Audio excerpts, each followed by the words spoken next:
So the Australian corporate bond market has really developed over the years. The global corporate bond markets have been strong and had large volumes for a number of years, but the Aussie market has always been kind of viewed as illiquid, had small tenor size, and really not had the level of market participation as it has in previous years. Now, in our view, this has changed. You're now starting to see Australian corporates issuing 10-year bonds.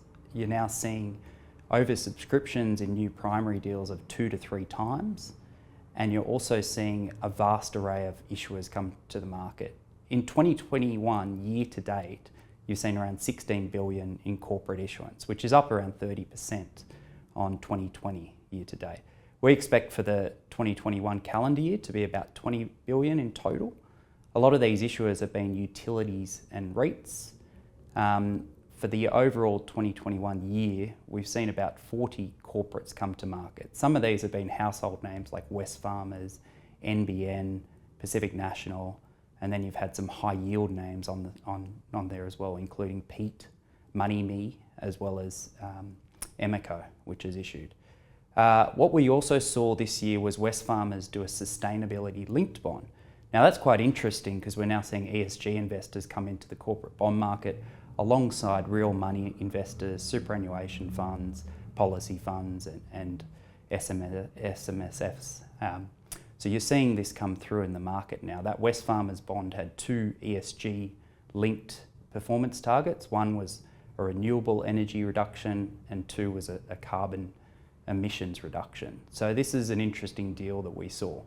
So like equities, there's some sectors that were affected by COVID and going back to the GFC, where those same sectors can also apply in the bond space. So sectors like travel, tourism, hotels, distressed debt, retail REITs, these sectors on the equity side are coming to fruition as what we call reopening trades.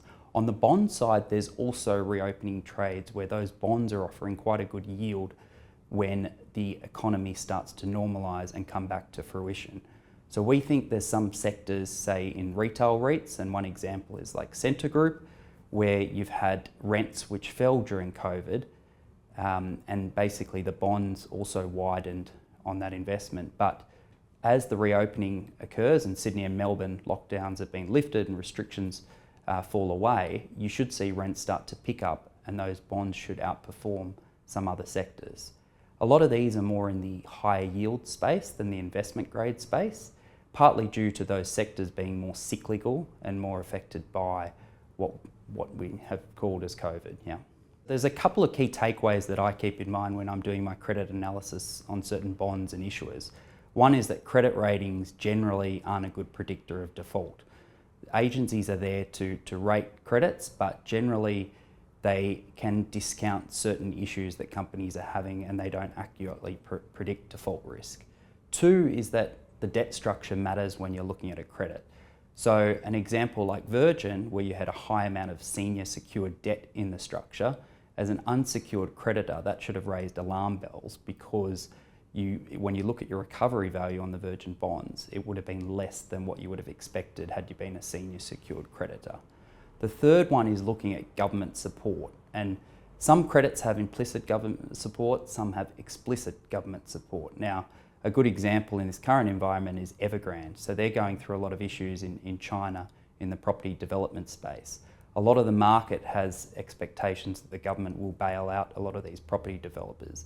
Bloomberg came out with an article recently saying 2/3 of property developers are actually in trouble as per China's new debt laws that they've introduced. This basically means that these property developers have more liabilities than assets and liquidity problems. So there's key things to take away from both Virgin and Evergrande and apply them to the high yield debt market to make sure as an investor you don't lose your capital in the long run. What went wrong in both those cases? One was that they were both cyclical credits where they were valued or priced based on a yield which looked at forward-looking earnings. And if investors can't get comfortable with forward-looking earnings, then it's not a credit you should be a part of.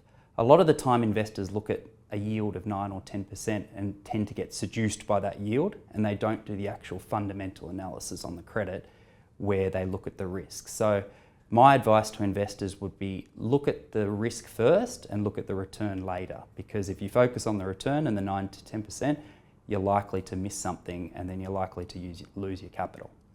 3 companies I'd like to mention there. One is Pioneer.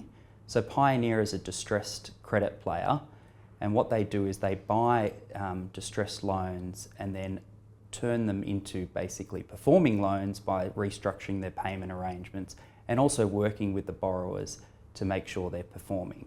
Now, Pioneer was hurt quite a lot during COVID, where they weren't able to refinance one of their bonds, but they've turned the credit around, they've raised equity, they've restructured their capital, and we're looking forward to the market being where the banks are now giving up some of these distressed loans and selling them at 20 cents in the dollar, which should provide upside for a name like Pioneer, who can transform those loans into better performing loans. So they're in a good sector. Now, Pioneer have a 5-year bond out in the market with around a 9% yield, and we think that's a nice story given the reopening thematic. The second one we have been looking at recently is Crown. So Crown issued some ASX hybrids recently.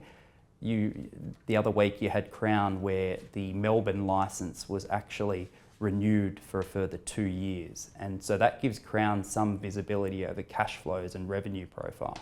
As you know, the economies open up, we're going to see people go back to casinos. It's just something that consumers like to do and like to spend their money at casinos. And so we should see the Crown bonds perform all else equal. Now they're offering a 10% yield to maturity in the current environment, which is very good compared to some other high yield investment grade bonds. The third idea we have is CAIG, which is Capital Alliance Investment Group. It's a Melbourne-based hotel group. They've got 3 assets which are currently operating and 2 in construction. It offers a 10% yield. Again, as the economy opens, these are 5-star hotels. People want to travel, they want to stay at good hotels. You know, coming out of COVID, that's very important for people. They don't want to stay at 2 or 3-star hotels, and we think that revenue profile should be good for a bond investor going forward. Traditionally, it's been very hard for retail investors, so they can buy bonds on the ASX. So there's a small amount of bonds where they can trade, but not to the volume they'd like to do. Now, the chair of Commission has come up with 12 recommendations under the House of Representatives to try and increase the retail participation in the bond market and to allow $1,000 parcels, but this is still some time off. So the best way is to do it through, say, IAM, through a direct bond investment service, or through a fund, which we offer, say, Fort Lake Asset Management, because the ASX listed bond space is just too small and there's not enough bonds in there for retail to really get the position they want.